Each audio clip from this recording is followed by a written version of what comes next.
జిల్లా రంపచోడవరం పరిధిలో విషాదం చోటు చేసుకుంది. ఒకేసారి 70 మంది విద్యార్థులు అస్వస్థతకు గురవ్వడం కలకలం రేపుతోంది. దేవరపల్లి గిరిజన బాలుర వసతి గృహంలో కలుషిత ఆహారం తిని విద్యార్థులు అస్వస్థతకు గురయ్యారు. ప్రస్తుతం వారిని రంపచోడవరం ఏరియా ఆసుపత్రికి తరలించి చికిత్స అందిస్తున్నారు. పిల్లలందరూ కూడా 80 మెంబర్స్ కూడా ఫీవర్స్తో ఉన్నారు. ఎక్కువ వామిటింగ్స్ కూడా అవుతున్నాయి. ప్రజెంట్ అయితే పిల్లల కండిషన్ కొంచెం పర్వాలేదు. దేవరపల్లి స్కూల్లో ఉన్నటువంటి వార్డెన్ హెచ్ఎం కూడా స్కూల్లోనే ఉన్నారు.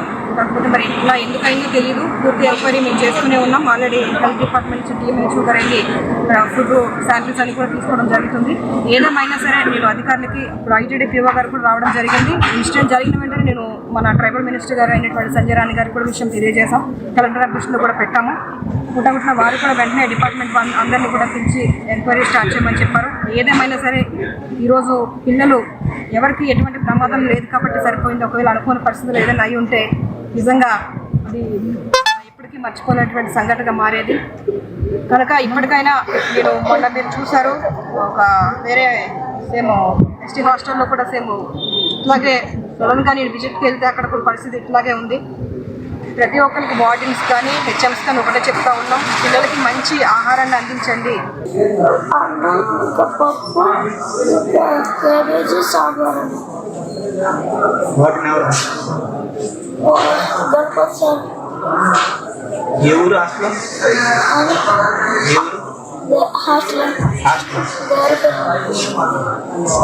నిన్నైతే వచ్చిందండి.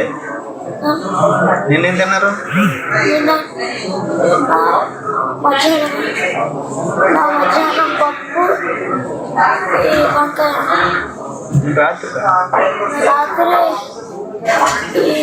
ఉదయం టిఫిన్ ఏం చేశారమ్మా?